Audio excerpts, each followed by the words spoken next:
¿Cierto, no? Dale, por favor, cierra.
Sin problema, perdón. ¿Se escucha y se ve bien sin problema? Se ve bien, sí. Se escucha, sí. Les decía que en los próximos minutos vamos a hablar un poco de disincronía paciente-ventilador.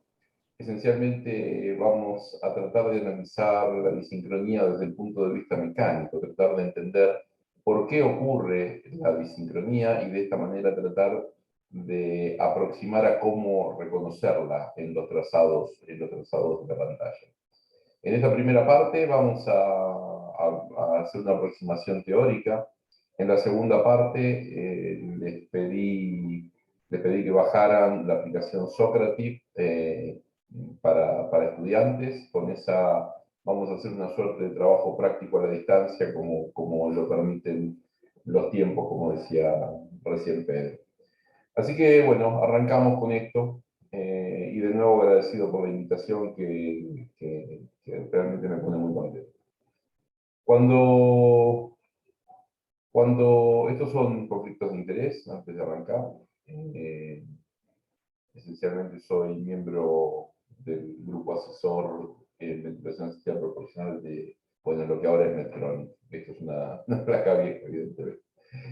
Y soy fundador de una empresa en Barcelona que hace adquisición de sistemas, adquisición de señales desde dispositivos médicos y procesamiento inteligente de sistemas, que es la aplicación con la cual vamos a hacer la segunda parte, la parte práctica, por una cuestión de conveniencia para mostrar registros en marcha, en movimiento. ¿Sí?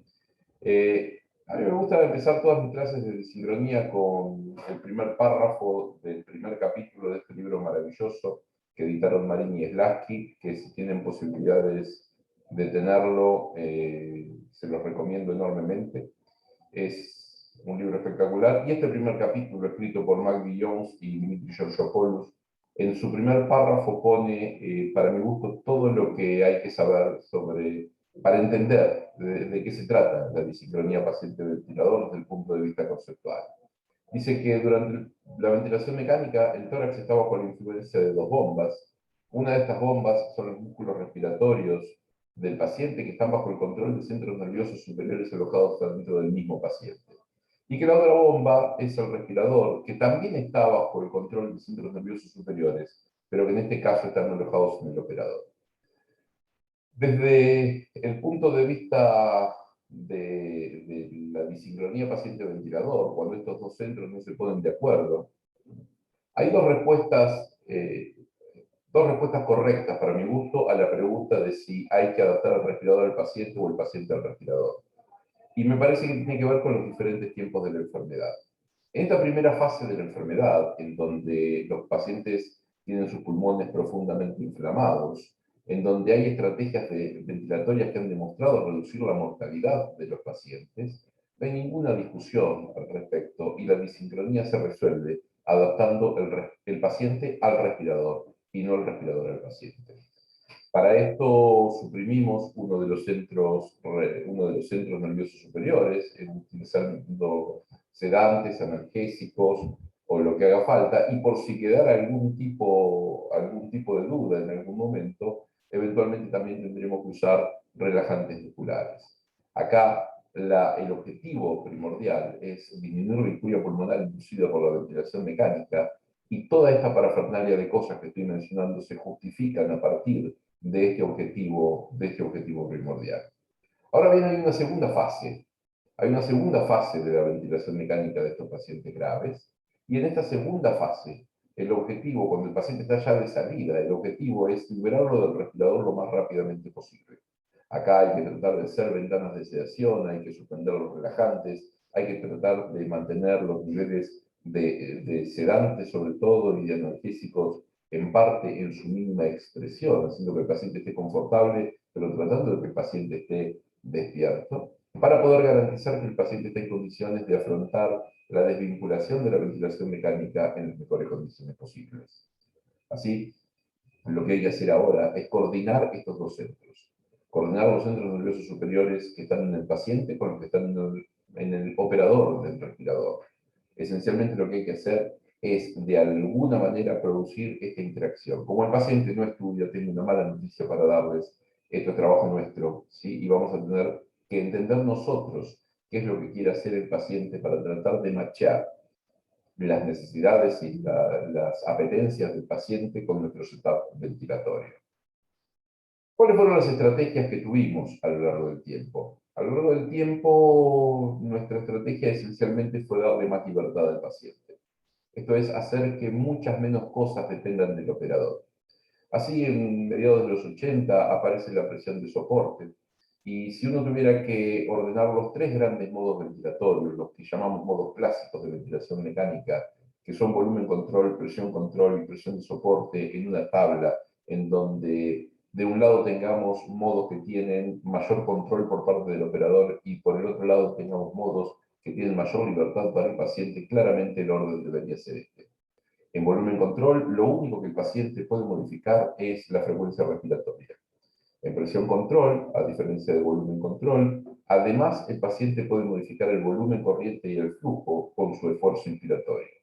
En presión de soporte, al menos desde el punto de vista teórico, el paciente también puede modificar el tiempo inspiratorio y se presumió que la aparición, el advenimiento de la presión de soporte iba de alguna manera a resolver el paciente de la disincronía paciente-ventilador.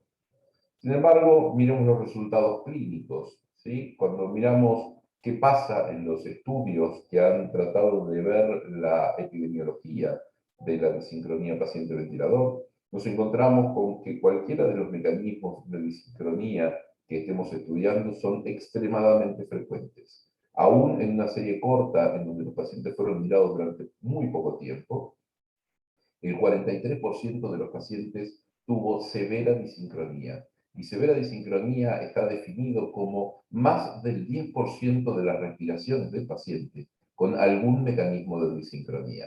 No eventos aislados, estamos hablando de más del 10% de las ventilaciones, de las respiraciones con algún mecanismo de disincronía. Y esto, aún en una muestra acotada en el tiempo, en 30, 40 minutos, digamos, acordar el tiempo estuvo presente en el 43% de los pacientes. Una barbaridad. ¿Sí? Pero lo más grave es que las disincronías paciente-ventilador no tienen simplemente un efecto cosmético. Cuando uno piensa en disincronía, tiene que pensar en cuáles son las consecuencias que la disincronía tiene, o por lo menos cuáles son las consecuencias que podría tener, o cuáles son las cosas que se han visto en pacientes que tienen mayor disincronía. Aquellos pacientes que han tenido una disincronía más importante son pacientes que tienen una duración más prolongada de la ventilación mecánica, que tienen mayor número de episodios de ventilación mecánica mayores a 7 días, que tienen mayor índice de traqueotomías por ventilación mecánica prolongada. Y además de todo esto, además de estos trabajos que están acá, en nuestra serie grande, probablemente en la de 2015, probablemente la serie más grande publicada hasta ahora en términos de la cantidad de respiraciones que fueron analizadas, de la cantidad de horas de ventilación mecánica durante las cuales se hizo el seguimiento y la adquisición de datos de los pacientes. Son solo 50 pacientes, pero son casi 9 millones de respiraciones. Lo que pudimos ver es, si lo están viendo acá, probablemente si los estuviera tapando la tira esta de ventana del Zoom, pero las disincronías paciente-ventilador son más o menos igual de frecuentes en los 3 modos ventilatorios principales. Presión de soporte está muy lejos de haber resuelto el problema y de hecho, aun cuando la diferencia no es estadísticamente significativa entre volumen control y presión control, con presión soporte, con cualquiera de los otros dos, tiene una incidencia de disincronía que es incluso más alta, estadísticamente significativa, que la que tenían en los otros modos. Además vimos que las disincronías ocurren durante todo el tiempo de ventilación mecánica de los pacientes, desde que el paciente es intubado hasta que el paciente fallece o es extubado exitosamente. Y que además de todo esto, mayor número de disincronías, un índice de disincronías mayor del 10%, se asocia con mayor mortalidad, tanto en la terapia intensiva como en el hospital. Ahora bien, hay que ser cuidadoso con esto. Y hay que ser cuidadoso porque no hay que confundir factores pronósticos con factores de riesgo. Una cosa es que un paciente, esto es un estudio observacional, por lo tanto, como uno no randomiza a los pacientes a resolverle o no resolverle la disincronía, que sería el mecanismo con el cual uno podría establecer una responsabilidad causal entre las disincronías y la muerte, digamos, esto estamos simplemente observando. Podrían ser que las dos cosas dependieran del mismo factor común.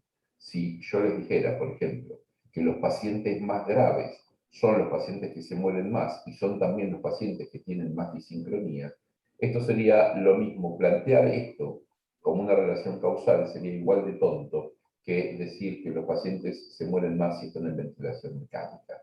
Obviamente los pacientes que están en ventilación mecánica son pacientes más graves y siendo pacientes más graves tienen obviamente también más riesgo de morirse, y no por la ventilación mecánica, sino eventualmente a pesar de la ventilación mecánica.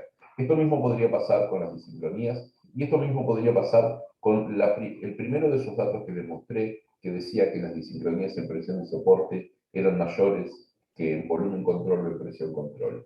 Ustedes piensen que una de las herramientas habituales que un clínico tiene a la cabecera de la cama del paciente para mejorar la sincronía paciente-ventilador es darle más libertad al paciente, pasarlo de volumen control o presión control a presión de soporte, con lo cual es probable que los pacientes más disincrónicos hayan sido puestos preferencialmente en presión de soporte y nuevamente, a lo mejor lo que estamos viendo es más una consecuencia que una causa. Vamos a analizar un poco ahora las bases mecánicas de la disincronía paciente-ventilador. Cuando nosotros, como médicos de cuidados intensivos, aprendemos a mirar el electrocardiograma, aprendemos a mirarlo con cualquiera de dos técnicas diferentes. Una es la visión de patrones, ¿sí? Uno aprende cuál es el patrón de un bloqueo completo de rama derecha, de un bloqueo de rama izquierda, cuál es el patrón de un infarto transmural, de un infarto subendocárdico. Digamos, esencialmente, más allá de los trastornos del ritmo, sobre todo cuando pensamos en trastornos isquémicos, aprendemos a mirar patrones. La otra posibilidad no es mirar patrones, es aprender vectocardiografía. Es tratar de entender cómo se construye ese electrocardiograma a partir de los vectores de despolarización del músculo cardíaco.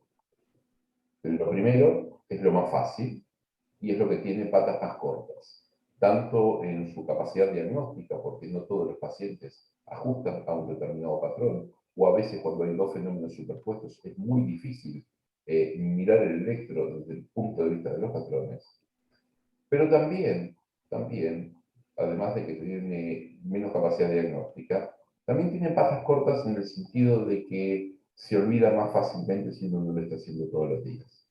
La vectocardiografía, por otro lado, es más difícil de entender, pero probablemente si ustedes son capaces de mirar un electrocardiograma desde el punto de vista del análisis vectorial, es probable que nunca más en su vida tengan algún problema para mirar el electrocardiograma. Nadie presta el mismo cuidado al análisis de las ondas del respirador que el que se presta al análisis de las ondas del electrocardiograma. Si esto fuera así, claramente la desincronía paciente-ventilador sería un problema menos grave. Pero lo que quiero mostrarles acá, a partir de las próximas diapositivas, en lo que vamos a analizar las disincronías desde el punto de vista de sus bases mecánicas, es que en caso de las disincronías, a diferencia del electrocardiograma, el diagnóstico de las disincronías es mucho más sencillo desde el lugar en el cual uno entiende los mecanismos que por el análisis de patrones. Acá el mejor negocio es aprender bien, porque es lo más fácil, es lo más redituable y es lo más aplicable a lo largo del tiempo, aunque esto no lo estén haciendo todos los días si no les toca hacerlo. Si ustedes estudiaron mecánica respiratoria durante su formación, digamos, ustedes saben que todo arranca con la ecuación del movimiento del sistema respiratorio, o la ecuación de Otis, que dice que la presión en un determinado momento, que es la vía aérea, es igual a la sumatoria de varios componentes. Un componente que es la PIB total del sistema, esto es, la presión remanente a nivel alveolar que quedó del ciclo previo, a lo cual le vamos a agregar otros componentes adicionales. Y estos componentes que le vamos a agregar son volumen por elastancia y flujo por resistencia cuando el flujo está activo durante la insuflación. Lo que yo voy a proponerles es un modelo bicompartimental del sistema respiratorio.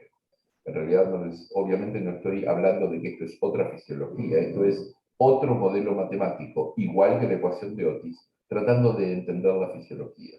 Digamos, una herramienta que considero mucho más útil cuando el paciente está en ventilación mecánica espontánea, mucho más que la ecuación de Otis, que es perfectamente válida cuando uno está con una sola bomba en actividad.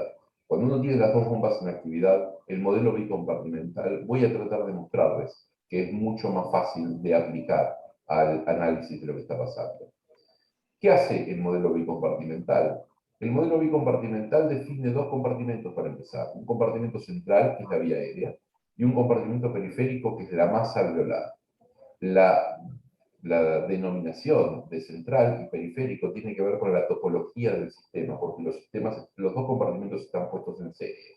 El compartimento periférico se llena y se vacía a través del compartimento central.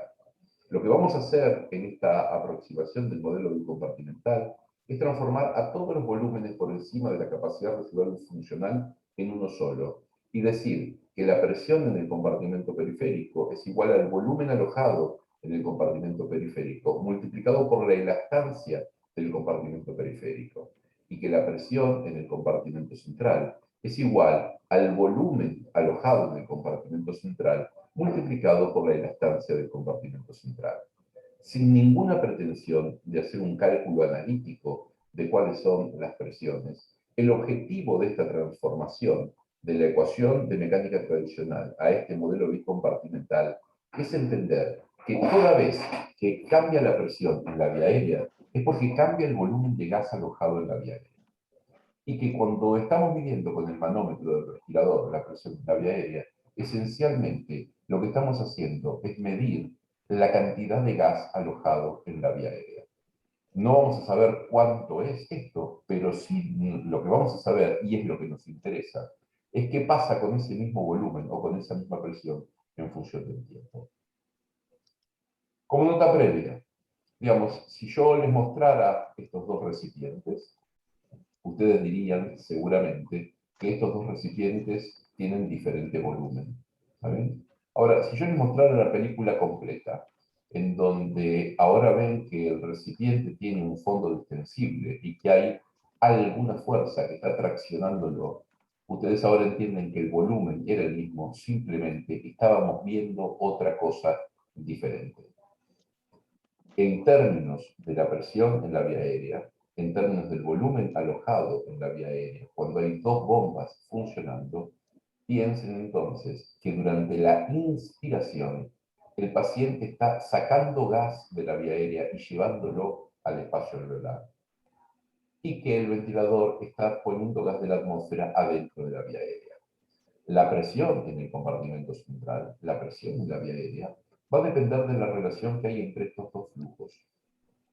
Toda vez que el flujo que el paciente tiene sacando gas hacia el parénquima pulmonar sea mayor que el flujo que está generando el respirador metiendo gas en la atmósfera, el contenido de este recipiente va a bajar y va a bajar la presión. Toda vez que el respirador ponga más de lo que saca el paciente, el volumen de este continente va a aumentar.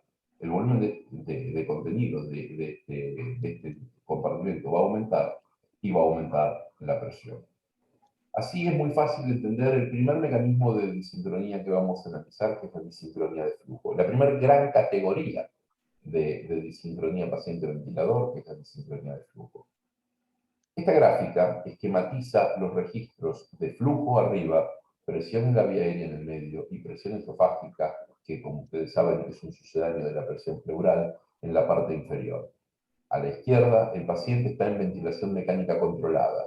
¿Cómo podemos saber esto? Porque la presión esofágica se hace positiva durante la inspiración. Y el registro de la presión en la vía aérea es un registro estrictamente controlado, es un registro estrictamente generado por una única bomba. ¿Qué pasa cuando el paciente comienza a tirar del fondo del tacho? ¿Qué pasa cuando el paciente comienza a distender ese fondo de goma y empieza a llevar gas hacia otro compartimento?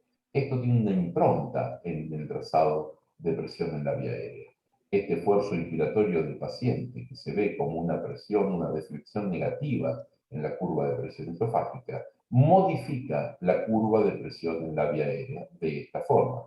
En gris, en punteado, fue dejada la línea de referencia que equivale al ciclo estrictamente controlado para ver cuál es el efecto sobre este trazado del esfuerzo inspiratorio del paciente. Ahora bien, cuando el esfuerzo inspiratorio del paciente se hace más marcado todavía, digamos, uno llega a una deformación mucho más importante.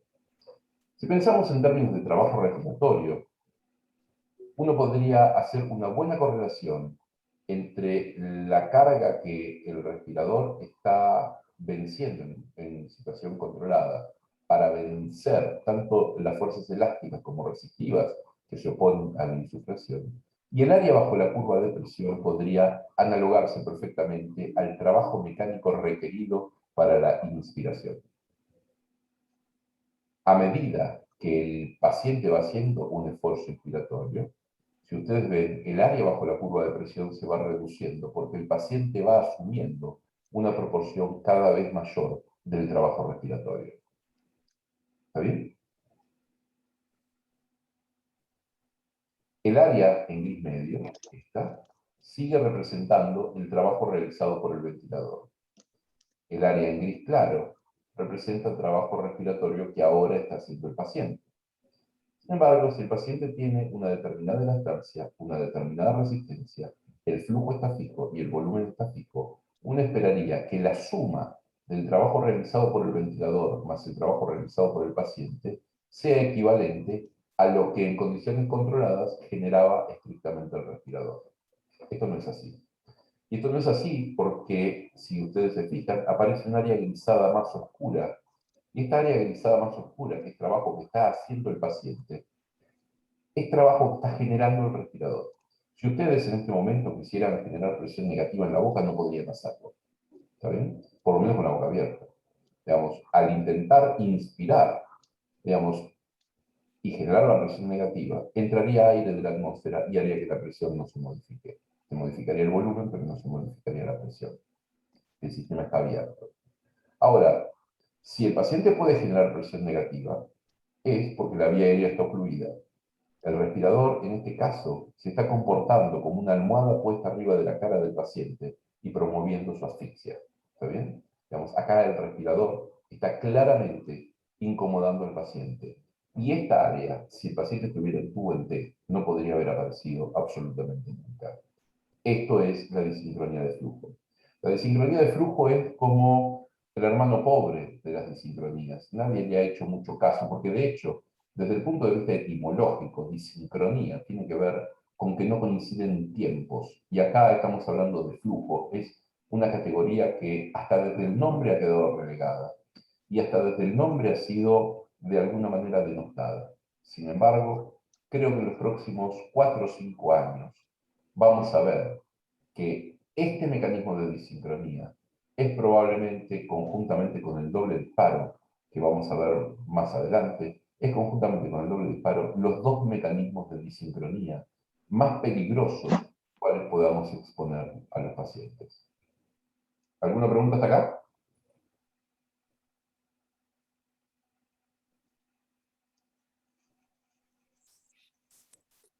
¿El chat? ¿Limpio? El chat. Bueno, seguimos entonces. No, no hay pregunta por ahora. Vamos ahora a lo que desde el punto de vista etimológico es la verdadera disincronía. Desde que nacemos hasta que nos morimos estamos en tiempo inspiratorio o en tiempo expiratorio. ¿Está bien? Desde que se enciende hasta que se apaga un respirador está en tiempo inspiratorio o en tiempo expiratorio.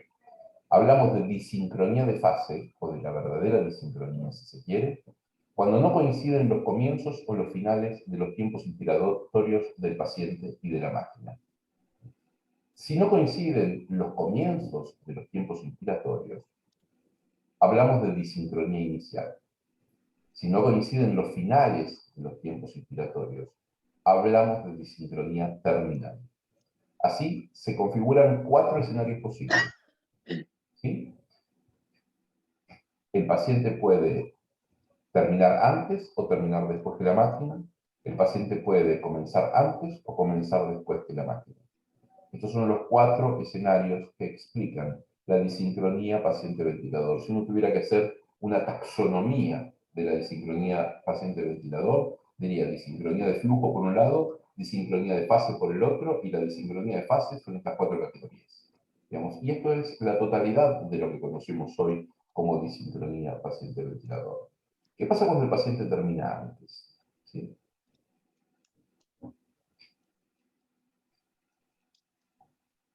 Este es un gráfico que van a ver, por supuesto, en el trabajo original. pero también van a ver en el libro de Tobin, si yo no recuerdo, en la primera edición del libro de Tobin de ventilación mecánica, otro libro altísimamente recomendable.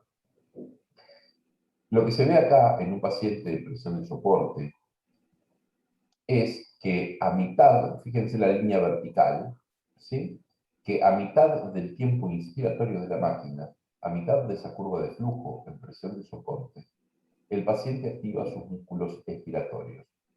¿Sí? El electromiograma de los músculos expiratorios que se ve abajo muestra cómo estos músculos se activan en pleno tiempo inspiratorio de la máquina. ¿Por qué ocurre esto? El paciente nosotros respiramos en una cuasi sinusoide entre inspiración y expiración. Este movimiento no tiene una pausa inspiratoria en el medio. La pausa inspiratoria es un invento nuestro con la ventilación mecánica. La inspiración se sucede de la expiración en forma continua. Esto es una danza, ¿sí? Sin interrupciones. Cuando el paciente termina de inspirar, está esperando que comience su expiración.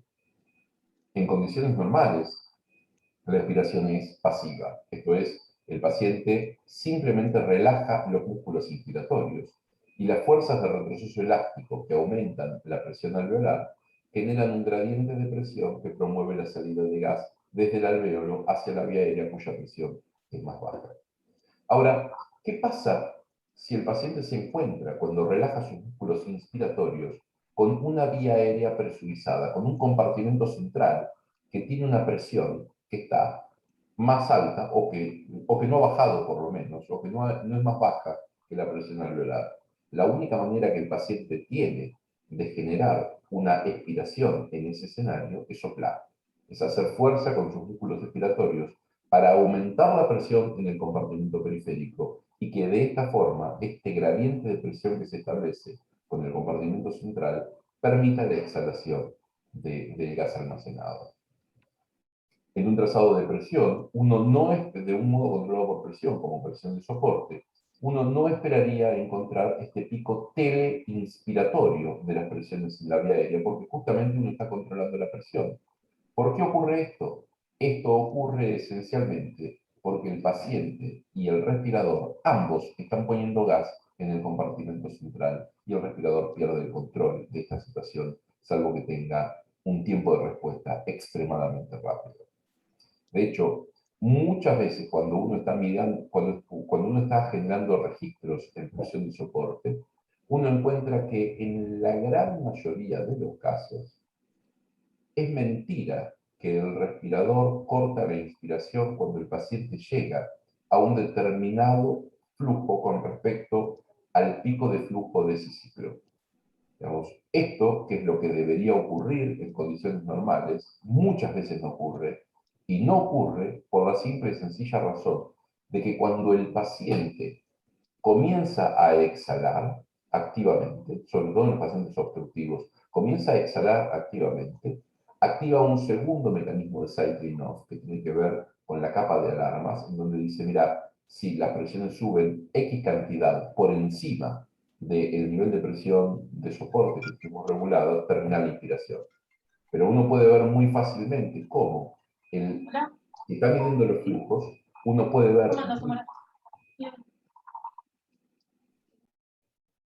ver muy fácilmente cómo ese paciente que estaba bajando apenas el flujo, de repente, antes de llegar al cycling off, digamos al 25%, 30% o lo que se haya configurado en presión de soporte, activa los músculos expiratorios, las presiones suben en el sistema, hacen este pico respiratorio y el paciente corta, aún no habiendo llegado, el respirador corta, aún no habiendo llegado al porcentaje preestablecido del flujo. Y esto, si uno está registrando los datos de los pacientes, se puede ver con mucha frecuencia. Fíjense, en todos estos ciclos, ¿sí? Lo que está ocurriendo es que el paciente activa sus músculos expiratorios y en esta activación de los músculos expiratorios hay un pico teleinspiratorio de la presión de la vía aérea que denuncia este esfuerzo activo del paciente, esta contracción de músculos expiratorios activa, tratando de exhalar contra una vía aérea presurizada. ¿Qué pasa cuando el paciente termina después? Cuando termina después, el problema se pone más complicado todavía, más grave, ¿sí? Y se pone más grave porque si el paciente sigue chupando gas de la vía aérea, cuando el respirador ya ha cerrado la válvula inspiratoria, ¿qué es lo que va a ocurrir con la presión del compartimento central? El segundo bombeador sigue bombeando, el primer bombeador dejó de bombear, el volumen del compartimento central cae, y si cae, cae la presión, y si cae la presión, puede alcanzar nuevamente el umbral de trigger. Y esto es una cosa que ocurre con mucha frecuencia, sobre todo a la salida de la ventilación mecánica controlada protectora.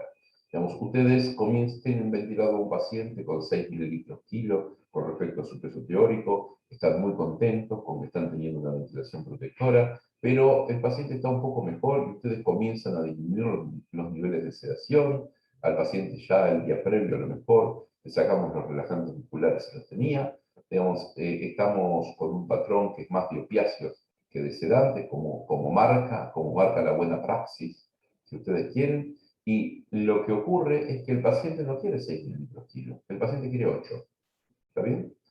Entonces, el respirador le provee 6 y el paciente sigue inspirando, ¿sí? Y se quiere cobrar los otros 2 mililitros que quiere. ¿Qué va a ocurrir? El respirador cerró la válvula inspiratoria. Si cerró la válvula inspiratoria y el paciente sigue chupando, digamos, lo que va a ocurrir es que la presión aérea va a caer y va a haber un segundo ciclo respiratorio. Entonces, piénsenlo en estos términos. Ustedes le querían poner 6 mililitros kilo, el paciente no quería 6, quería 8, y ustedes le terminan dando 12. Digamos, no le quieren dar 8 porque les parece lesivo. No le quieren dar 8 porque consideran que la ventilación protectora es darle 6 mililitros por kilo, pero resulta que si ustedes no controlan las cosas, puede ser que este paciente en realidad no tenga ni 6 que ustedes querían, ni 8 que él quería, sino que tenga 12, porque tiene dos inspiraciones no separadas por una expiración en el medio. En presión control, el problema es un poco menos grave, porque si bien también se duplica el tiempo inspiratorio con toda la incomodidad que esto pueda generar para el paciente, por lo menos no se duplica el volumen corriente, por la simple y sencilla razón de que cuando el paciente relaja sus músculos inspiratorios, la presión en el compartimento periférico sube, la presión alveolar sube por el retroceso elástico de toda la estructura del sistema, se acaba el gradiente de presión y cesa el flujo. Ahora bien, yo les decía que el paciente, si tiene un tiempo inspiratorio que excede el tiempo inspiratorio de la máquina, puede hacer esto, puede hacer un doble disparo, puede hacer dos inspiraciones sin una expiración en el medio y juntar dos volúmenes corrientes. Ahora, para esto hay que hacer un esfuerzo bastante considerable, ¿sí? Y no siempre el paciente puede hacer un esfuerzo de esa magnitud, como para realmente invertir el gradiente de presiones y disparar nuevamente la máquina. A veces lo que ocurre es simplemente que lo que uno ve es la amputación del pico de flujo expiratorio. En condiciones normales, en cualquier modo ventilatorio que uno utilice, el flujo expiratorio tiene esta forma, tiene un pico de flujo inicial al comienzo de la exhalación y un decaimiento monoexponencial a lo largo de todo el tiempo expiratorio. ¿Con qué tiene que ver esto? Con que flujo, probablemente también lo tengan tapado en este momento por las ventanas, está la fórmula, una de las fórmulas probablemente más útiles en medicina respiratoria y en medicina cardiovascular. Flujo es igual a diferencia de presión sobre resistencia. Y esta diferencia de presión es la que determina, con una resistencia constante, el flujo en forma directa. ¿Por qué hay un pico de flujo inicial?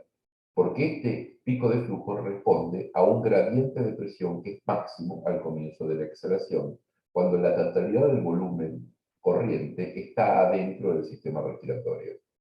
Si uno permite la exhalación, el pulmón va vaciándose progresivamente. El gradiente de presión se va extinguiendo y se va extinguiendo el flujo. Este gradiente de presión máximo al principio de la exhalación depende de que el paciente haya relajado sus músculos inspiratorios. Cuando uno está inspirando, en este momento, por ejemplo, nosotros inspiramos ventilando a presión negativa.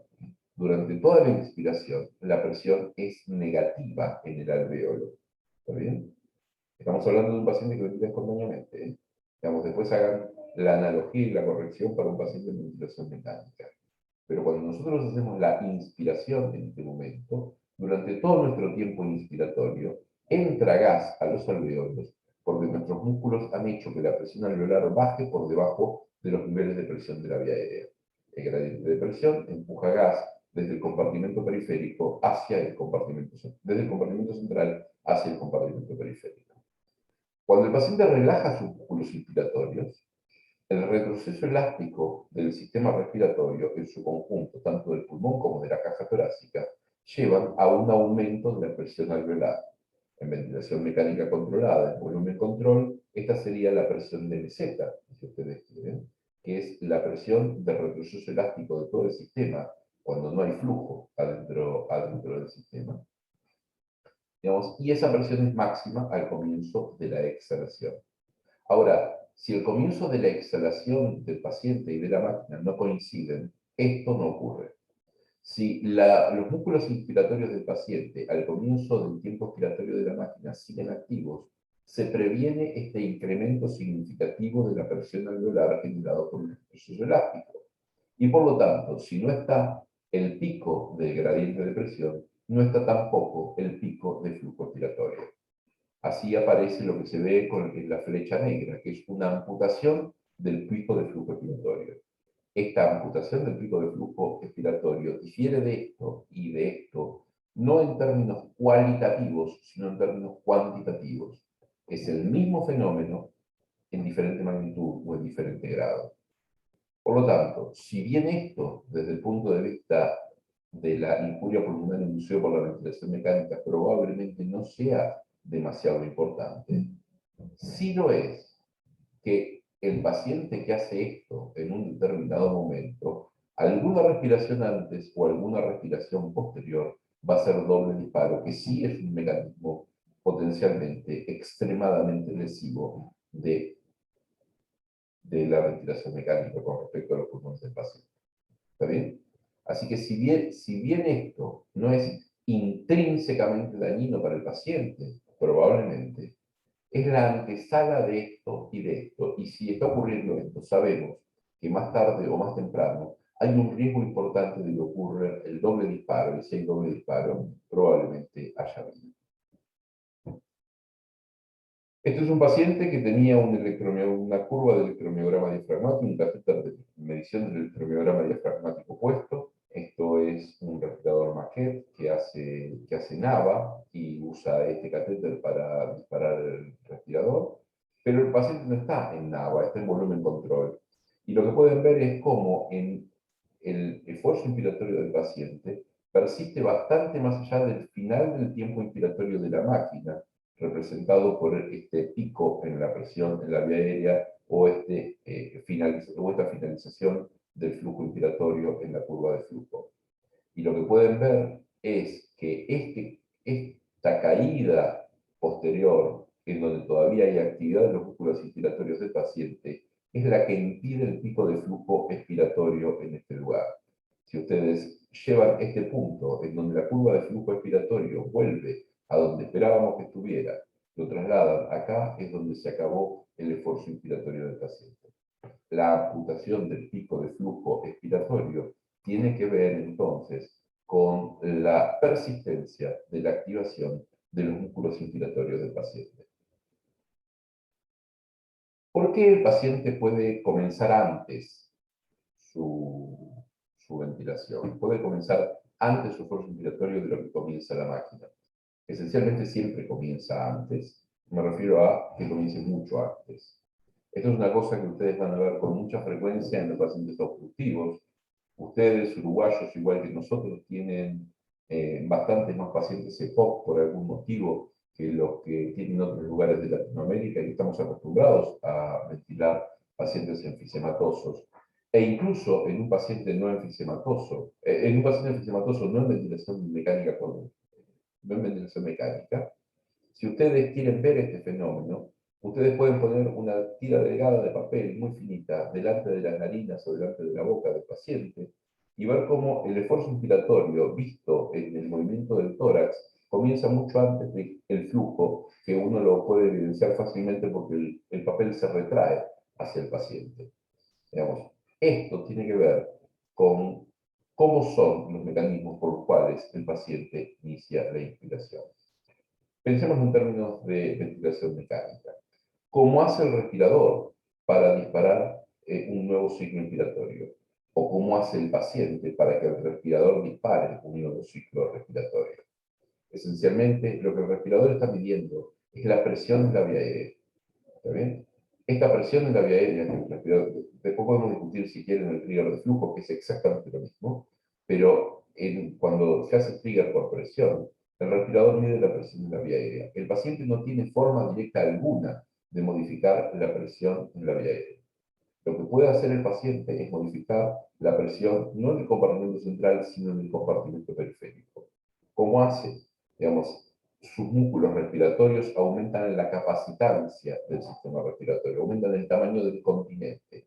A igual volumen de contenido, ¿qué va a pasar? ¿Qué va a pasar si uno vierte el agua de un balde en un fuentón? Lo que va a hacer es que caiga la presión, caiga la columna de agua. ¿Está bien?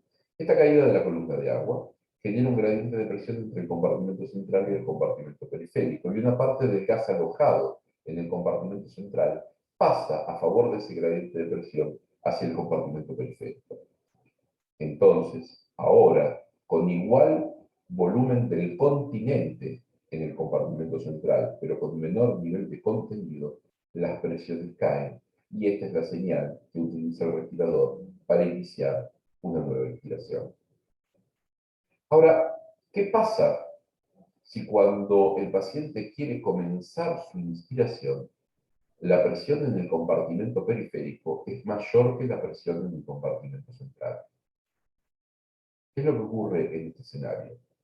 En este escenario, el paciente comienza a hacer esfuerzo inspiratorio, pero no cae la presión en el compartimento central, porque todavía la presión en el compartimento periférico es más alta y no hay gradiente para la entrada de gas desde el compartimento central hacia el compartimento periférico. En términos prácticos, el paciente primero tiene que vencer la autopista. Recién después de vencer la autopista, si continúa su esfuerzo inspiratorio, lo que va a hacer es que una parte del gas pase hacia el compartimento periférico y caiga la presión en el compartimento central.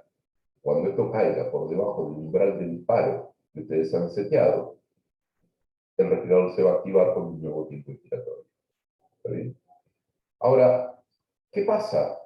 Obviamente, además de tener un montón de trabajo de disparo, un montón de trabajo elástico generado por la autopista, en términos de producto presión-tiempo, este es uno de los componentes importantes en muchos pacientes del trabajo respiratorio total. Aparte de tener más trabajo, disparar el respirador también le lleva más tiempo, que esto es lo que vamos a ver con más facilidad cuando estemos mirando el respirador y el paciente. Ahora, ¿qué pasa si el esfuerzo inspiratorio que está realizando el paciente no es lo suficientemente intenso como para vencer la autopic y después el umbral del trigger? Aparecen los esfuerzos inspiratorios inefectivos. Y el esfuerzo inspiratorio inefectivo es una consecuencia de la autopic. Digamos, el paciente no tiene esfuerzos inspiratorios inefectivos si no tiene autopic. Los esfuerzos inspiratorios inefectivos ocurren como consecuencia de la autopic. Este es un esfuerzo inspiratorio que se traduce en una inspiración por parte de la máquina. Este otro esfuerzo inspiratorio no se traduce en una inspiración por parte de la máquina. Miremos la curva de presión en la vía aérea para entender por qué sí o por qué no. Cuando miramos la curva de presión en la vía aérea, vemos que este esfuerzo inspiratorio ha hecho que la presión en la vía aérea caiga por debajo del umbral de trigger que el respirador tiene seteado. ¿Está bien? Bajaron las presiones en la vía aérea, cae por debajo del umbral de trigger y el respirador inicia una inspiración. Las presiones en la vía aérea suben rápidamente, suben las presiones alveolares, ¿sí? Digamos, y aquí estamos en esta situación. Cuando el paciente hace un esfuerzo inspiratorio que no logra hacer que caiga la presión en la vía aérea porque no logra invertir el gradiente de presión como ocurrió acá, ¿sí? Las presiones alveolares han bajado, pero siguen por encima de las presiones en la vía aérea. no hay manera de que una parte del gas alojado en el compartimento central pase al compartimento periférico, y por lo tanto, no hay manera de que el respirador se entere que el paciente está tratando de inspirar.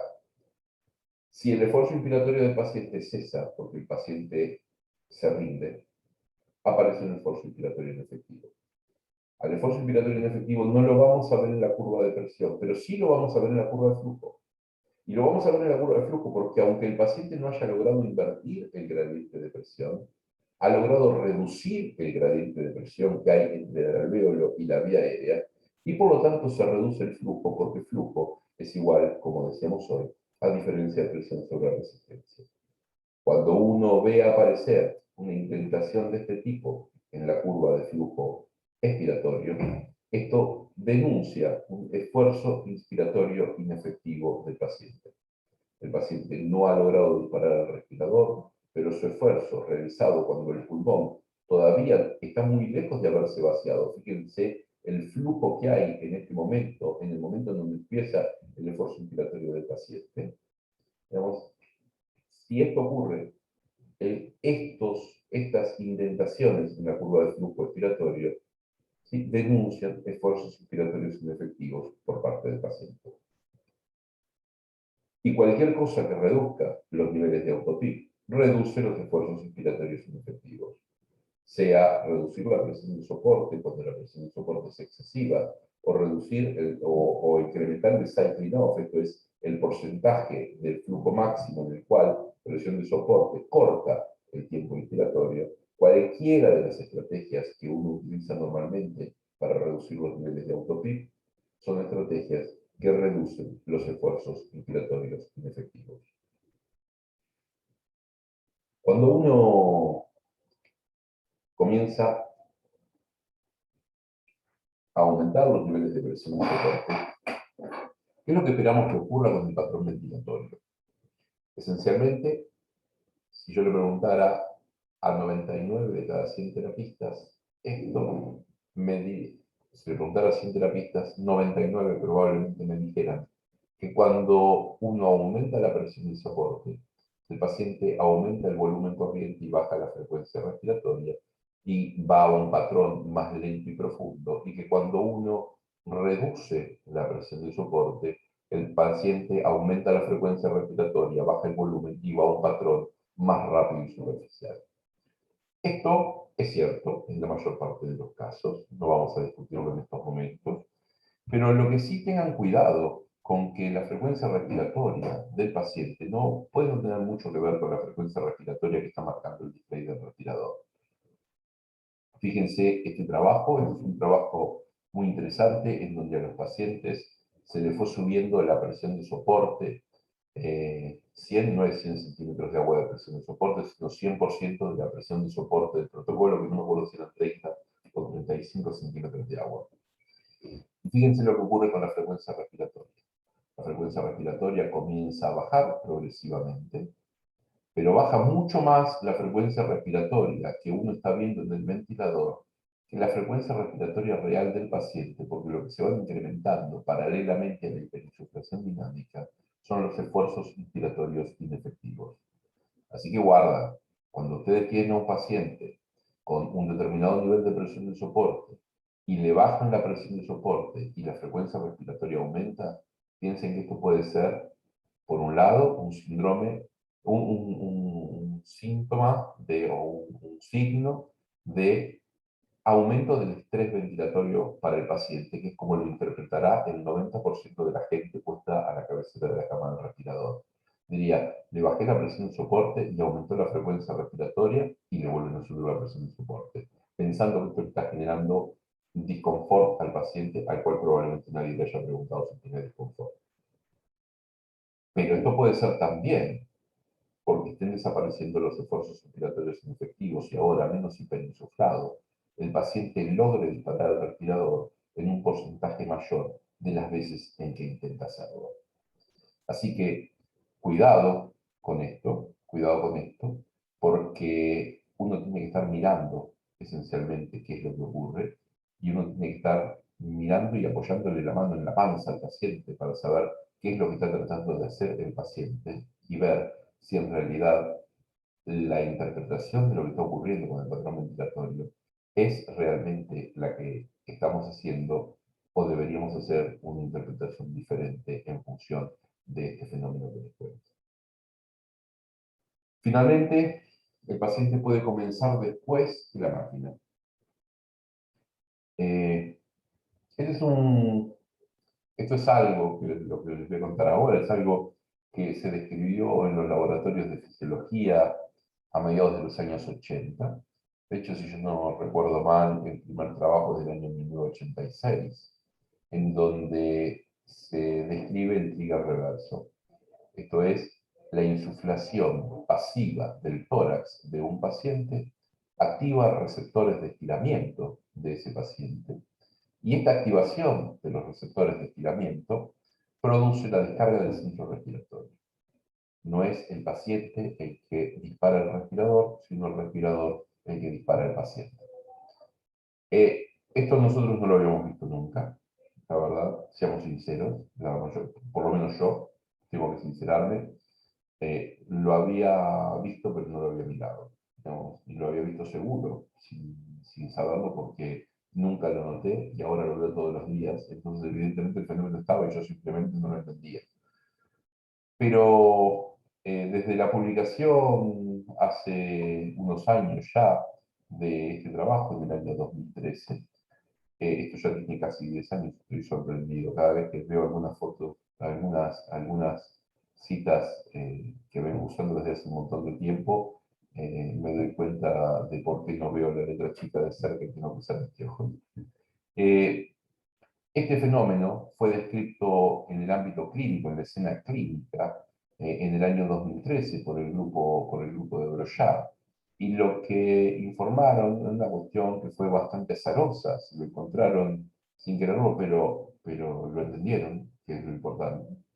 Digamos, y lo que vieron en un paciente que tenía un catéter de presión esofágica es que después de un ciclo ventilatorio controlado, fíjense que no hay ninguna evidencia de trigger por parte del paciente en esta parte, después de un ciclo ventilatorio controlado aparecía un ciclo en el cual las presiones no subían tanto como en los ciclos estrictamente controlados que también el paciente tenía.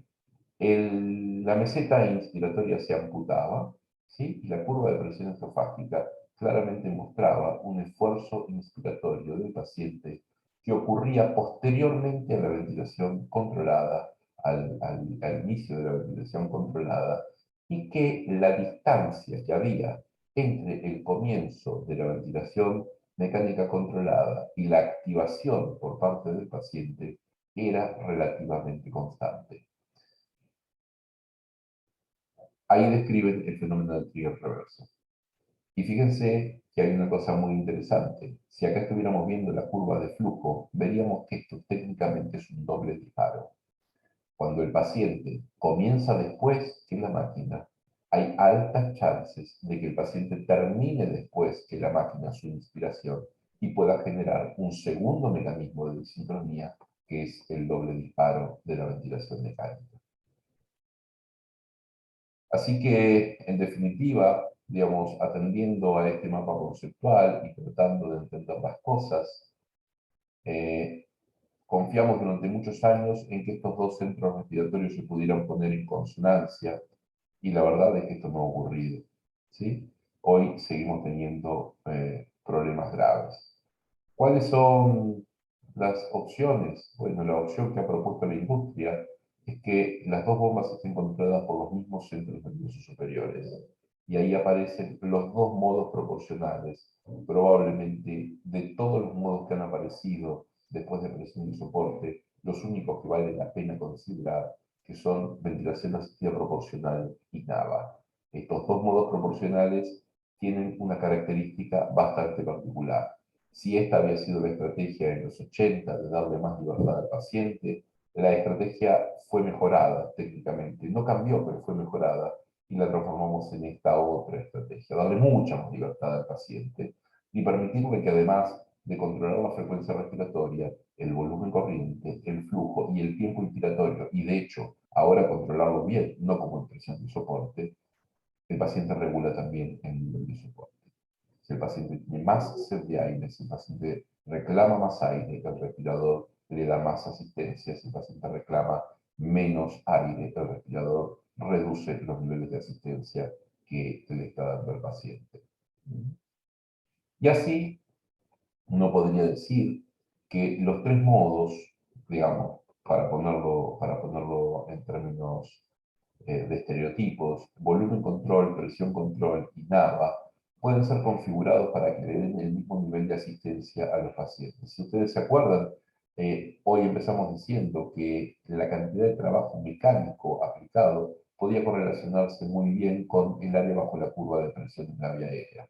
Nosotros podríamos configurar volumen control, presión control y los modos proporcionales para que le den al paciente exactamente la misma área bajo la curva de presión y que por lo tanto den un nivel de soporte absolutamente comparable entre ellos.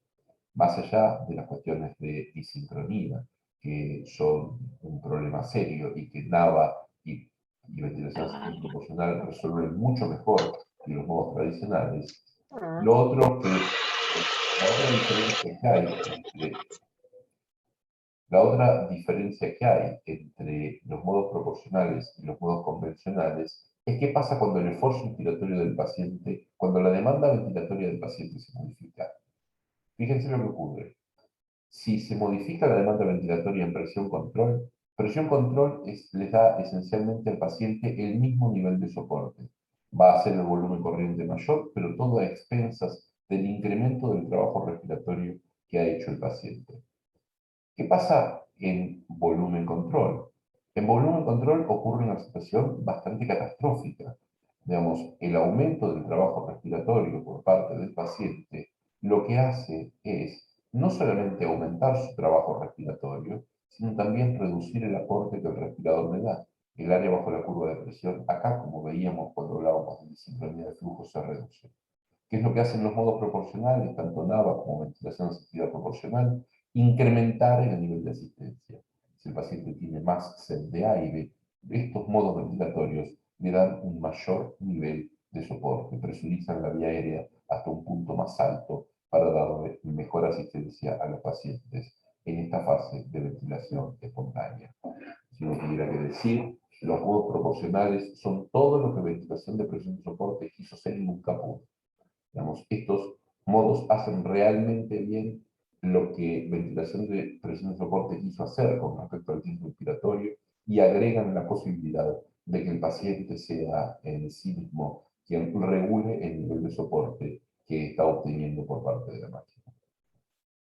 ¿Qué hacemos? Bueno, el problema es complejo, ¿sí? Pero no vale rendirse, porque sobre todo si consideramos que hay una sospecha firme de que mayor disincronía pueda representar mayor mortalidad, rendirse no es una opción. Así que nuestros esfuerzos pasaron esencialmente, además de la capacitación y de la docencia, pasaron por el desarrollo de una herramienta automática que es la que vamos a ver dentro de un rato en la actividad práctica, en unos minutos, la actividad práctica, para el registro y la adquisición de señales por parte de los dispositivos médicos y le hemos puesto capas de inteligencia artificial que son capaces de detectar algunos elementos que nosotros detectamos bedside, detectarlos automáticamente, alertar al operador y además de alertar al operador, hacer reportes de cómo esto ha ocurrido a lo largo del día, porque hoy por hoy hay bastante evidencia de que las disincronías son mucho más lesivas cuando ocurren en clústeres que cuando ocurren en forma aislada.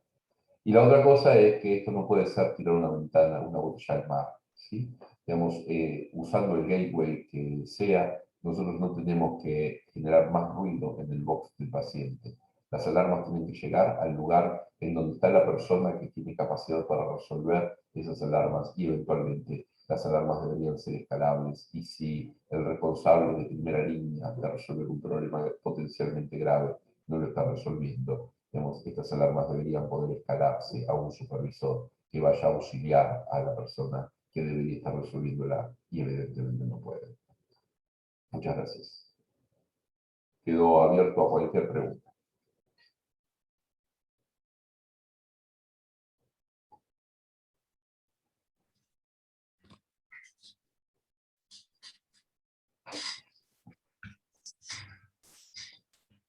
Rodrigo, Martín. Bueno, muchas gracias, Gastón.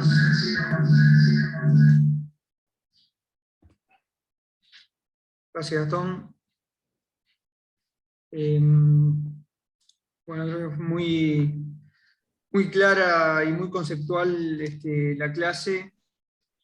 No sé si alguien tiene alguna pregunta sobre, sobre la presentación de Gastón. Si no, yo tengo alguna, seguramente Rodri también. Yo te quería preguntar, Gastón, sobre, tú mostraste ahí el impacto duro que puede tener las asincronías sobre algunos outcomes como la mortalidad, ¿no?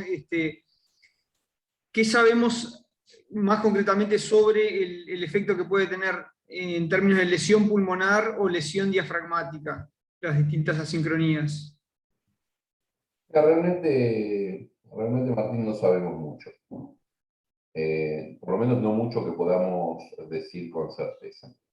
Con respecto al pulmón, obviamente, si uno está generando doble disparo y está teniendo 12 mililitros por kilo de volumen corriente, sabemos perfectamente, ahí sí, que 12 mililitros kilo son peores que 6 mililitros kilo y no hay ninguna discusión. Si esto está ocurriendo y no es una cuestión esporádica, sino que ocurre de manera más o menos reiterada, con total certeza esto va a llevar a un incremento de la lesión pulmonar. Con respecto a la lesión diafragmática se ha planteado desde el punto de vista teórico cuando ocurre contracción excéntrica del diafragma, cuando el diafragma se contrae durante la fase de elongación. Esto parece lesionar bastante al músculo. Cuando uno quiere mirar la lesión diafragmática, obviamente uno puede recurrir a la biopsia del diafragma, pero en términos clínicos uno puede mirar cuál es la máxima presión diafragmática que se puede ejercer, el máximo PDI que uno puede estar ejerciendo. El grupo de Toronto, un fellow chileno que está en este momento trabajando con Loren Brochard, desarrolló un modelo, no me acuerdo el nombre, Felipe Damián, desarrolló un modelo animal de lesión de trigger reverso, que es casi como la situación paradigmática en la que ocurre contracción excéntrica. Y en este modelo que desarrolló se encontró con que a los animales se les podía inducir trigger reverso y que el PDI después de un tiempo de trigger reverso dependía, que el efecto del trigger reverso dependía de la magnitud de la contracción muscular que se había generado. Cuando la contracción muscular era discreta, parecía favorecer la fuerza diafragmática, como si fuera una suerte de entrenamiento del diafragma. Mientras que cuando la contracción muscular que se generaba con el trigger reverso era muy intensa, claramente el diafragma deterioraba su capacidad de fuerza máxima posteriormente. Así que fíjate que no solamente todos los mecanismos de disincronía eventualmente son diferentes, y de hecho hago un mea culpa en esto. Casi cualquier nabo que ha publicado algo de disincronía, incluidos nosotros, ha hecho un análisis estadístico que incluye un índice de disincronía, en donde todas las disincronías están dentro de una bolsa y parece que son todas iguales. ¿Sí? Esto en nuestro caso no lo queríamos hacer y fue una exigencia del revisor, analizarlo en términos de índice de disincronía o índice de asincronía. Pero a mí me parece que esto tuvo como efecto colateral absolutamente indeseable que la gente piense en la disincronía como un paquete, digamos, como si fuera una única cosa. Y las disincronías son muy diferentes, digamos. Yo descreo profundamente que un esfuerzo inspiratorio inefectivo tenga las mismas consecuencias que tiene el doble disparo por parte del respirador. ¿Está bien? Así que, en definitiva, la contracción excéntrica y la lesión diafragmática muestran que incluso el mismo tipo de disincronía, como es el trigger reverso, puede tener diferentes consecuencias en términos de diferentes magnitudes del fenómeno. en donde el aspecto cualitativo puede cambiar algo, de ser algo que parece entrenamiento del diafragma, algo que es francamente lesivo. Y es el mismo mecanismo, simplemente de diferente magnitud. Digamos, todo esto está por verse, todo esto está por comprobarse en forma directa, todo esto está por estudiarse. Es poca la evidencia que hay actualmente, pero incluso en estos trabajos, que todavía no están publicados, estos datos que todavía no están publicados, el correlato con la anatomía patológica del diafragma en las muestras de biopsia, claramente muestra esto. Esfuerzos muy importantes se transforman en lesión diafragmática, esfuerzos muy leves se transforman en casi te diría, hipertrofia de las fibras musculares o mantenimiento trófico de las fibras musculares y entrenamiento por parte del músculo. Así que todavía es mucho lo que tenemos por saber. Mientras tanto, mi recomendación sería evitar la disincronía hasta donde sea posible. Pero al mismo tiempo guarda, ¿eh? Tenés un paciente con trigger reverso, que está en la salida de la ventilación mecánica. ¿Qué hacemos? ¿Lo volvemos a relajar? ¿O si no funciona bajando la frecuencia respiratoria, cambiando el flujo y todas las cosas que hacemos normalmente para tratar de lidiar con el trigger reverso, ¿lo volvemos a relajar o toleramos el trigger reverso? Y tratamos de que el paciente salga de la ventilación mecánica lo más rápidamente posible. Entonces, estas son preguntas que están sin contestar y que no son preguntas semánticas, son preguntas realmente trascendentes y que van al hueso. Digo, ¿qué es mejor? En términos de balance beneficio-riesgo, permitir algo de trigger reverso, sobre todo cuando no parece ser una contracción muscular muy extrema, o por el contrario, en lugar de permitir algo de trigger reverso, sedar más profundamente al paciente, eventualmente relajarlo y evitar el trigger reverso. En ese escenario ya me quedo sin respuesta por completo y creo que vamos a tener que estudiar más para poder decir algo que tenga sentido. Sí, es un nicho que todavía tiene mucho para crecer, sin duda. Rodri, no sé si... Bien, no, en realidad tenía una pregunta, pero ya Gastón la contestó con lo que dijo ahora último del tema de las asincronías. En el chat tampoco hay preguntas, así que pasamos a la parte práctica. Hay una pregunta acá del auditorio, Rodrigo, déjame levantarla. Inés Rodríguez pregunta qué experiencia tenemos o cuál es la experiencia con la relación IE invertida. Perdón. En términos de disincronía, la relación IE invertida es casi como la receta para tener complicaciones, ¿sí? El paciente no tiene una relación IE invertida y si nosotros pretendemos forzar una relación IE invertida, seguramente vamos a generar disincronía. Si la relación IE invertida se usa en ventilación mecánica controlada en la primera fase, digamos, no hay ninguna evidencia seria de que esto sirva para algo más allá de homogeneizar un poco la distribución de las relaciones de ventilación-perfusión, pero en la fase de salida de la ventilación mecánica, la relación IE invertida no tiene otro camino que generar disincronía paciente-ventilador. Bien. ¿Alguna otra pregunta Yo me desconecto y me tengo que conectar en otra computadora para hacer la parte práctica. Ya en 30 segundos estoy. A los muchachos no se desconecten entonces. Perfecto, gracias.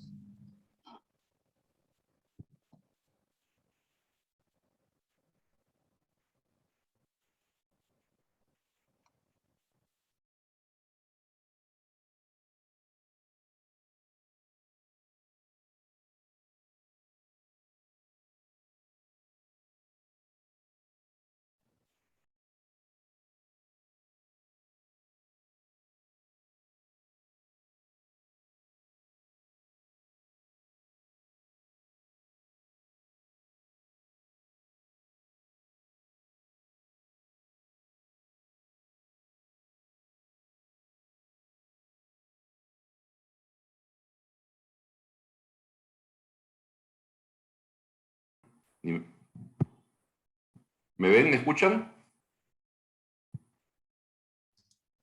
Sí, sí, perfecto. Ahora sí. Bueno, abran Socrative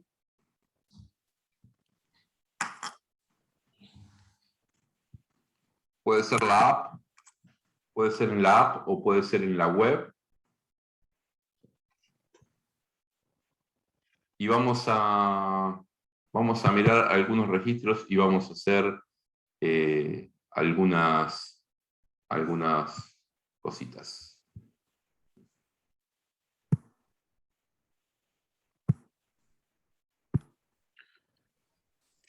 Hola, el room, me pide el Socrative el room name. Gastón Murias, todo junto.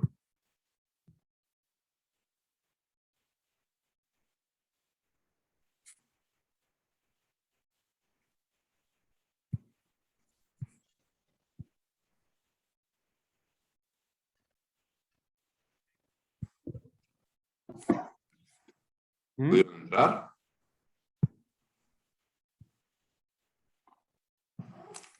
Bien, perfecto. Bueno, muy bien. Ahora voy a compartirles la pantalla. Si puedo hacerlo o con la nueva conexión no lo tengo permitido. Sí, perfecto.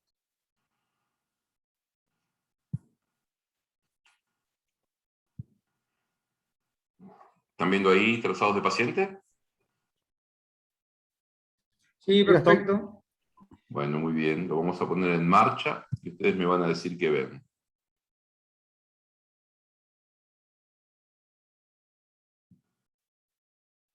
Vamos a hacerlo andar un poquito más lento para que tengan más tiempo de mirar, aunque es trampa, porque en el respirador funciona a la otra velocidad.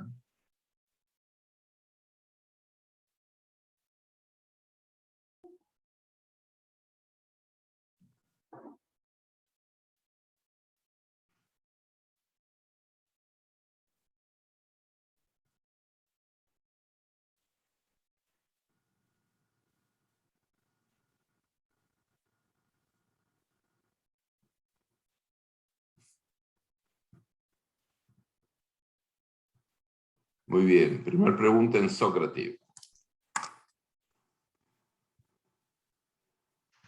Pueden empezar a contestar.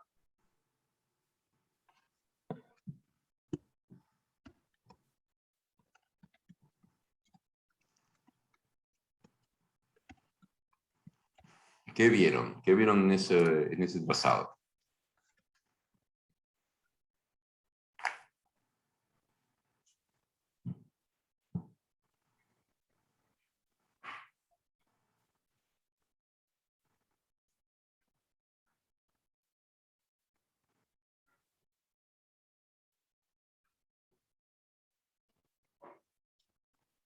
Cuando llego a 2/3 partes, miramos los resultados porque nos estamos quedando sin tiempo. Bien. El 75% vio doble disparo. ¿Sí? Perfecto. Digamos, lo que estamos viendo es doble disparo. Pero déjenme decirle que mis respetos profundos a los que vieron trigger reverso, porque es un doble disparo que está dado por trigger reverso. Ustedes se fijan, y vuelvo a poner el registro. No hay ninguna duda que es doble disparo, ¿sí? Pero fíjense que en muchos de estos ciclos, por lo menos, ¿sí? La primera respiración, no, bueno, en este trazado no se ve tan bien en algunos, pero fíjense acá, la primera ventilación es controlada. Esta es una ventilación espontánea, pero esta es una ventilación controlada. ¿Está bien? Y esta ventilación controlada está activando el mecanismo de trigger reverso. Acá hay un doble disparo tradicional. Acá hay una caída de la presión de la vía aérea, un disparo por parte del paciente, y esto es un tiempo inspiratorio del paciente más largo que el tiempo inspiratorio de la máquina y dispara. Sin embargo, hay muchos ciclos en los cuales no se ve que la primera respiración sea una respiración disparada por el paciente. Esto es una respiración controlada. Y en este caso, claramente, el doble disparo tiene que ver con trigger reverso. ¿Está bien? Acá es un doble disparo más tradicional. Este es un doble disparo que tiene que ver con trigger reverso. En una de las series grandes que tenemos publicadas al respecto, 1/3 de los dobles disparos tienen que ver con trigger reverso. ¿Está bien? Digamos, el paciente comienza más tarde y termina más tarde, y por eso hace doble disparo. Segunda pregunta en Sócrates. Estoy acá. ¿Qué harían con esto? Cuando llego a 12, corto y vemos las estadísticas.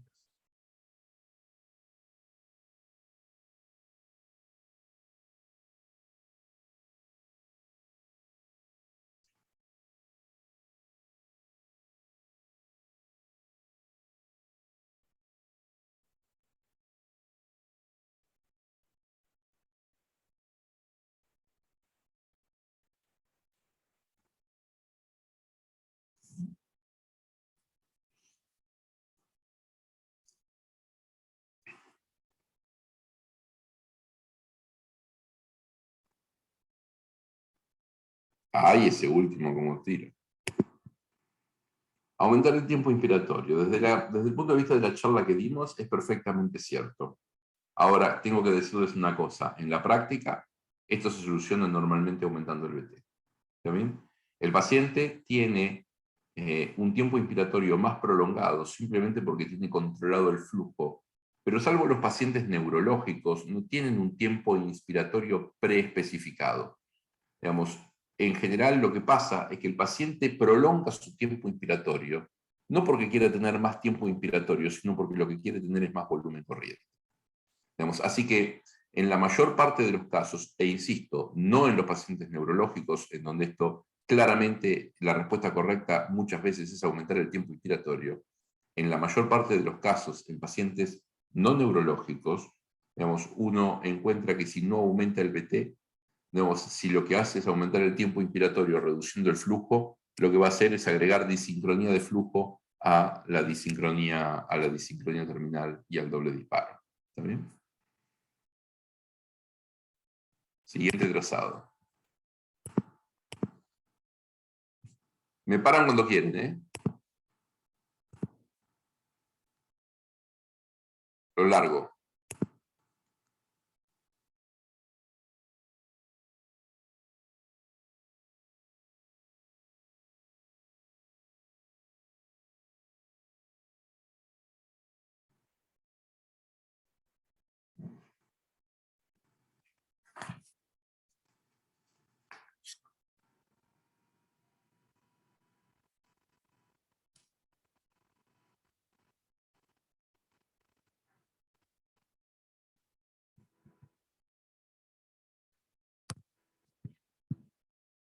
Vamos de nuevo. En la siguiente, y en la pregunta de Sócrates, me dicen qué harían. ¿Qué es lo que están viendo? Perdón.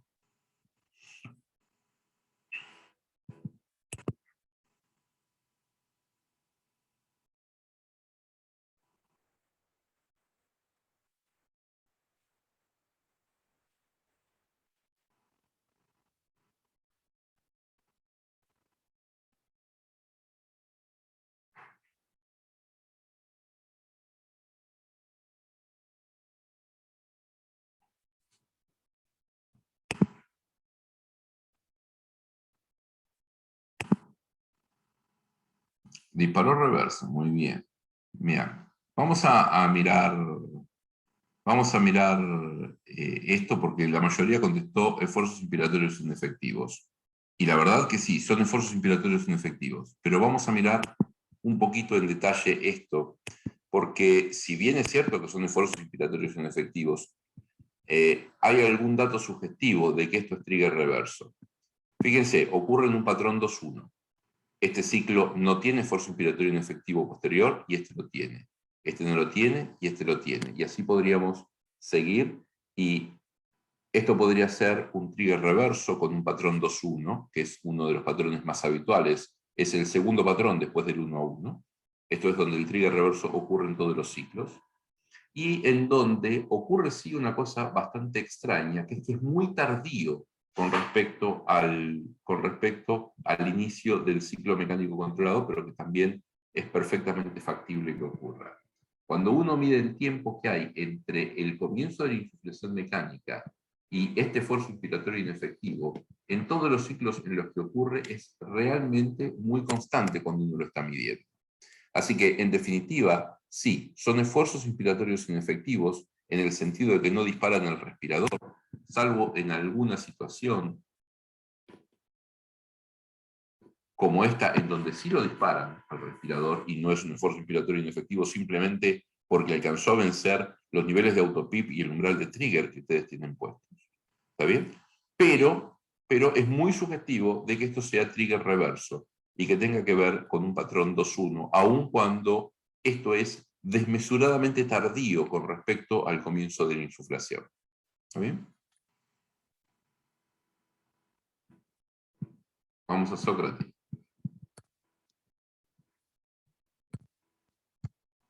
¿Qué harían?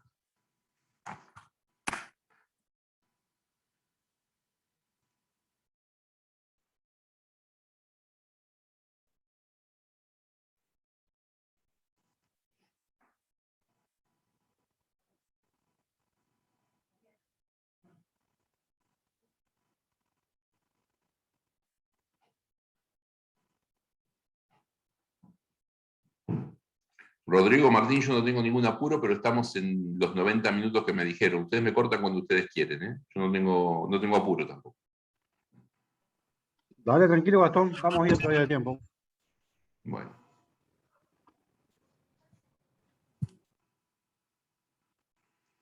Bueno. Nadie contestó bajar la frecuencia respiratoria. Porque, digamos, a ver, si estos son esfuerzos inspiratorios inefectivos y nos olvidamos de la posibilidad de que esto sea trigger reverso, ¿sí? Acá contestaron aumentar el nivel de presión de soporte, que esto es exactamente lo que no hay que hacer. ¿Está bien? Nosotros lo que tenemos que tratar de reducir por todos los medios es los niveles de autopip que el paciente tiene, porque el esfuerzo inspiratorio inefectivo, per se, es la consecuencia de los niveles de autopip. Acá hay que bajar el nivel de soporte, ¿sí? Eventualmente, si uno tiene esfuerzos inspiratorios inefectivos, lo que puede hacer también para paliarlos, cuando agotó todos los mecanismos que uno tiene para bajar el nivel de autopip, es ponerle PIP externa. Ahora lo charlamos específicamente. Pero aumentar el nivel de soporte es la única respuesta estrictamente incorrecta ante este problema. Digamos, uno no debería agravar el problema del autopip sobreasistiendo al paciente. Este paciente ya está sobreasistido, seguramente. ¿Está bien? Si asumimos esto como trigger reverso, claramente la respuesta sería bajar la frecuencia respiratoria. Digamos, si decimos que el trigger reverso es la consecuencia de la insuflación pasiva del tórax, evitemos la insuflación pasiva del tórax. Si la causa del trigger reverso es esta, digamos, no hay que hacer ciclos controlados, hay que dejar al paciente que tome el control de la ventilación, hay que hacer que el paciente sea el marcapaso de la ventilación y no que el respirador sea el marcapaso de la ventilación. Obviamente esto no es siempre posible. Digamos, hay pacientes que van a hacer trigger reverso aún cuando uno los ponga en 5 de frecuencia ventilatoria controlada. ¿Está bien? Entonces, a lo mejor esto es incompatible con la gasometría del paciente. ¿Está bien? Pero bueno, la primera aproximación para lidiar con el trigger reverso es bajar la frecuencia respiratoria y dejarlo tomar al paciente el control de la ventilación. ¿Por qué aumentar PIP? Hoy decíamos que el paciente, para disparar el respirador, tiene que hacer que la presión en el compartimento periférico caiga por debajo de la presión en el compartimento central. Digamos, el principal mecanismo por el cual uno va a reducir el esfuerzo inspiratorio inefectivo es reduciendo el autopip. Uno tiene que hacer todo lo posible por reducir el autopip, bajar el nivel de soporte, tratar de aumentar el tiempo exhalatorio, digamos, todas las cosas que sabemos que bajan los niveles de autopip. Ahora bien, llegado el momento en el cual no podemos bajar más los niveles de autopip, ¿sí? Es probable que el agregado de PIP externa, que levantar la presión en el compartimento central hasta niveles parecidos a los del compartimento periférico, puedan hacer que la carga elástica que este paciente tenga que vencer se reduzca en forma muy significativa. ¿Está bien? Así que, en definitiva, si nosotros estamos hablando de esfuerzos inspiratorios inefectivos puros y duros y no estamos pensando en trigger reverso, claramente aumentar PIP es una respuesta posible, pero siempre y cuando hayamos hecho primero todo lo posible para reducir los niveles de autopip, y esta es una situación, casi les diría, in extremis. Digamos, aumentar PIP para resolver esto sin tratar de resolver la autopip por otros medios es una situación que no es claramente la situación electiva y no es lo que uno debería intentar hacer. Sí, sí. Pasa tranquilo.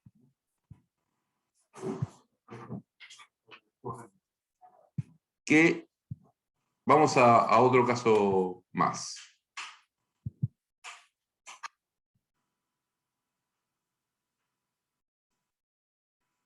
Lo largamos.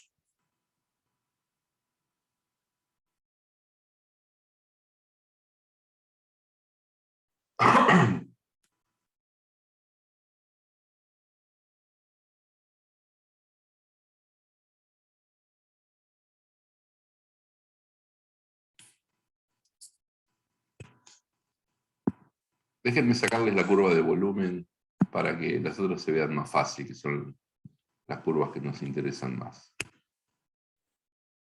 Lo largamos de nuevo.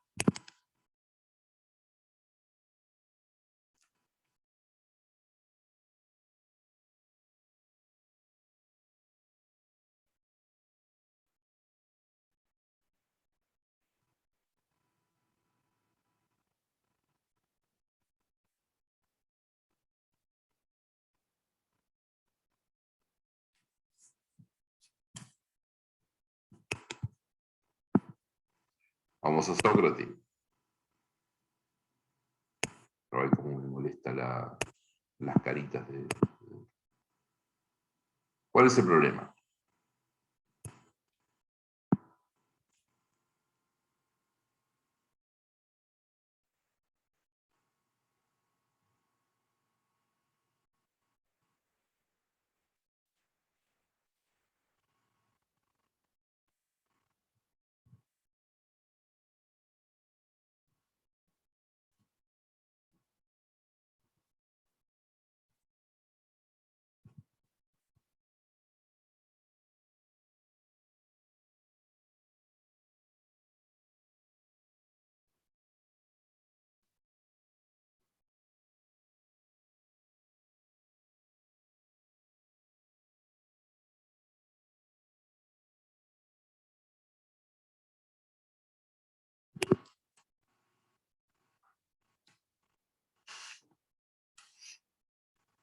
Disincronía de flujo. Vamos a mirar de nuevo el trazado. El paciente está fugando y muchas de las cosas que están viendo tienen que ver justamente con esa fuga. Fíjense, el área bajo la curva de flujo durante la inspiración es el volumen corriente inspiratorio. Fíjense, el área bajo la curva, el área bajo la curva de flujo expiratorio tiene un área mucho más chica. Si ustedes estuvieran mirando volumen inspiratorio y volumen expiratorio en el respirador, claramente les diría que el paciente expira mucho menos de lo que inspira. Y este fenómeno es mucho más marcado en algunos momentos de este trazado. De hecho, en algunas partes de este trazado empieza a ocurrir otra cosa. Primero, no hay flujo expiratorio. ¿Está bien? Y la presurización de la vía aérea es realmente muy pobre. Y esto es porque el sistema está relativamente abierto. No está abierto del todo porque se alcanza a presurizar la vía aérea, pero claramente acá hay fugas del sistema y el paciente no tiene expiración. Y no tiene expiración y las presiones en la vía aérea bajan. Si no tuviera expiración, y esto es porque está atrapando aire, en cada ciclo las presiones en la vía aérea serían cada vez más altas, porque el paciente estaría, habríamos transformado un respirador en un inflador, cosa que no ha ocurrido. En algún ciclo, fíjense, no hay fuga. Las presiones en la vía aérea vuelven a subir y ahora sí hay flujo expiratorio, aunque probablemente el área acá sea menor que el área acá. Pero esencialmente este fenómeno lo pueden ver a lo largo de los distintos ciclos y bueno, si yo ponía nada más que cosas de disincronía, no era mundo real. Entonces, esto tiene que ver también con tratar de entender las señales cuando está viendo las cosas. Este es el caso 3. Sí, pasamos al caso 4.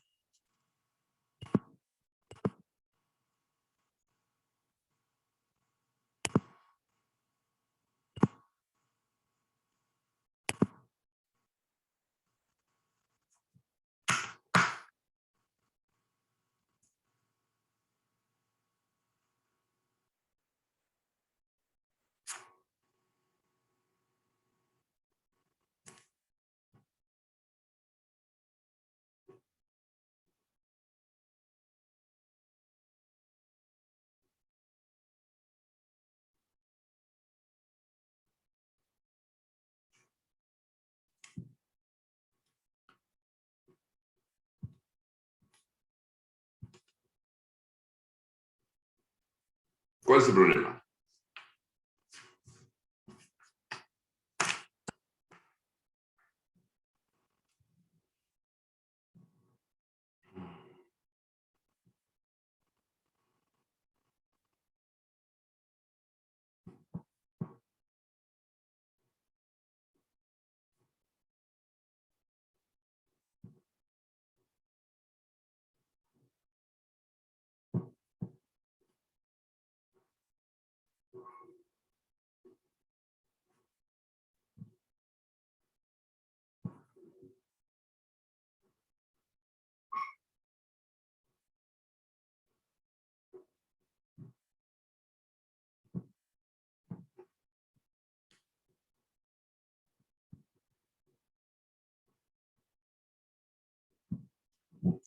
Vamos, en 12 corto, vamos, vamos.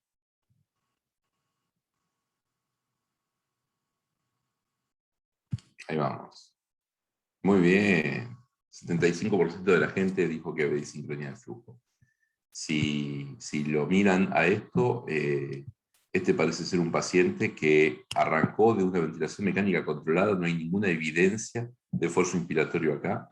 Aparece una evidencia de esfuerzo inspiratorio acá, digamos, y ya la curva no es la misma, ya hay una discreta concavidad acá que tiene que ver con la traducción del esfuerzo inspiratorio por parte del paciente, y a medida que ese esfuerzo inspiratorio se va incrementando, la deformación de la curva de presión en la vía aérea es cada vez más manifiesta, hasta el punto en el cual la presurización que el sistema logra es realmente bastante pobre, y digamos, si hubiéramos seguido acá hubiera sido un fenómeno mucho más manifiesto todavía.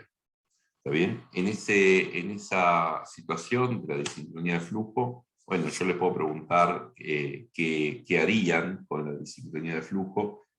No tiene mucho sentido, digamos. Obviamente lo que hay que hacerle a este paciente es aumentarle el flujo, es una respuesta bastante obvia, pero no es obvio es qué hacer si aumentar el flujo no lo evita. Digamos, muchas veces, como en el primer caso, digamos, la disincronía de flujo se soluciona sacándole al paciente la sed de aire. ¿Sí? Si uno le saca a los pacientes la sed de aire, dándoles un poco más de volumen corriente, muchas veces la disincronía de flujo también desaparece. A veces incluso hay disincronía de flujo generada por un aumento de las resistencias inspiratorias, no en el tubo orotraqueal, sino en el paciente, en donde el paciente muchas veces hace unos esfuerzos inspiratorios desmesurados, que si durante la expiración, la resistencia es muy marcada durante la inspiración, durante la inspiración se pueden traducir en una caída de las presiones en la vía aérea durante el periodo inspiratorio. Vamos a otro. Cuando se aburren me dicen, ¿no?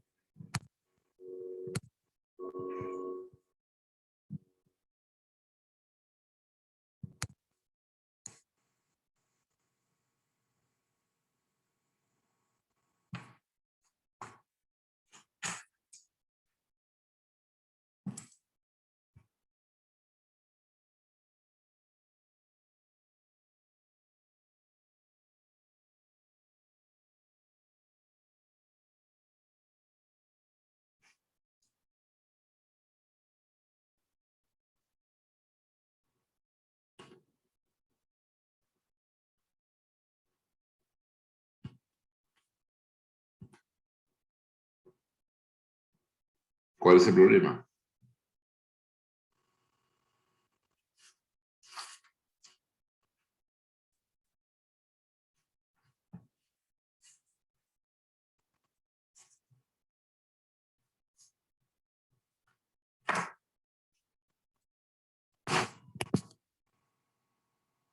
...17% vio el trigger reverso, 67% vieron solo los esfuerzos inspiratorios inefectivos.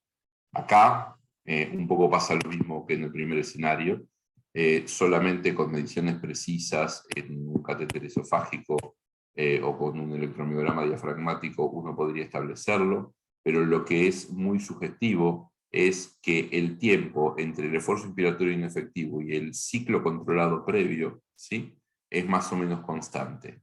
Acá hay algo extraño, acá ocurre y acá ocurre, ¿sí? Pero si miran más adelante, el patrón con el cual ocurren no necesariamente es 1 a 1.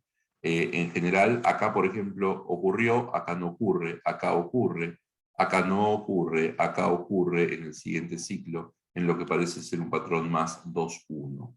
Acá, a diferencia del caso previo, en donde por ahí podía haber más dudas, porque el esfuerzo inspiratorio inefectivo ocurría mucho más tardíamente, acá ocurre en una localización bastante característica, que es el comienzo de la expiración, ¿sí?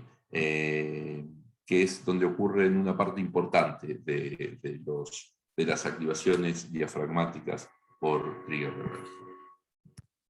Y vamos finalmente, creo que al último caso.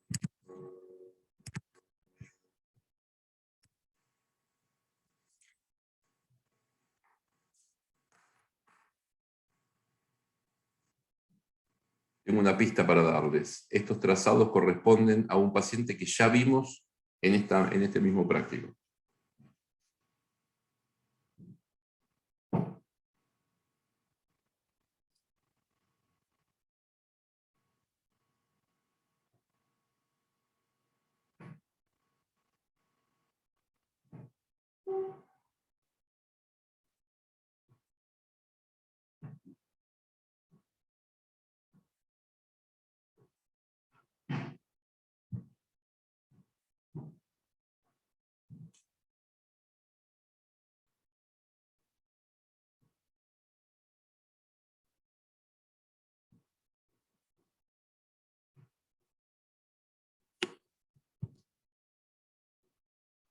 ¿Cuál es el problema?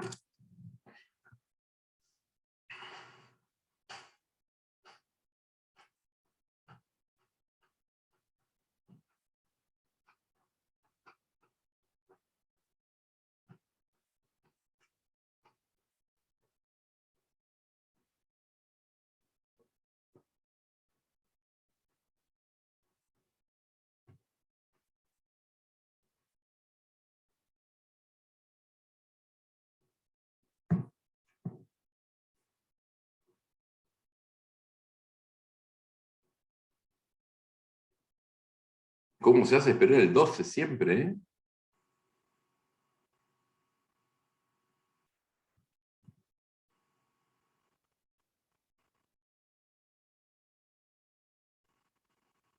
Ahí va. Sí, señores. Este es el mismo paciente que tenía fuga, ¿saben? Es un paciente que estaba intubado en la glotis, que estaba a punto de extubarse, que las fugas tenían que ver con las cuestiones que tienen que ver con aerodinámica, posición del tubo. Esto es un paciente que estaba excitado, se extubó finalmente, y los trazados que les mostré hoy, donde les mostraba fugas, son en realidad trazados en los que juntamos de antes de que el paciente se extubara, obviamente. Digamos, revisando la historia del paciente aparecían estas fugas que nadie vio previamente. Sabemos que existen porque teníamos el sistema de detección conectado y registrando, y nadie atendió. Entonces el paciente primero luchó contra el tubo, comenzó a extubarse, empezó a tener fuga, el respirador sonaría como loco en ese momento y nadie atendió las alarmas, y finalmente el paciente se desconectó y debió ser reintubado.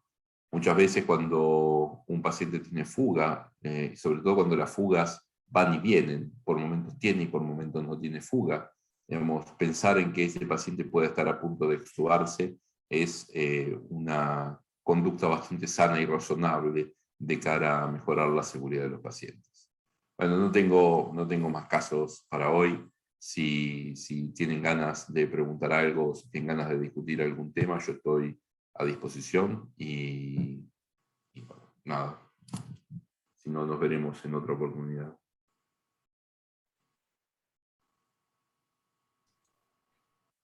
Bueno, muchísimas gracias, Gastón.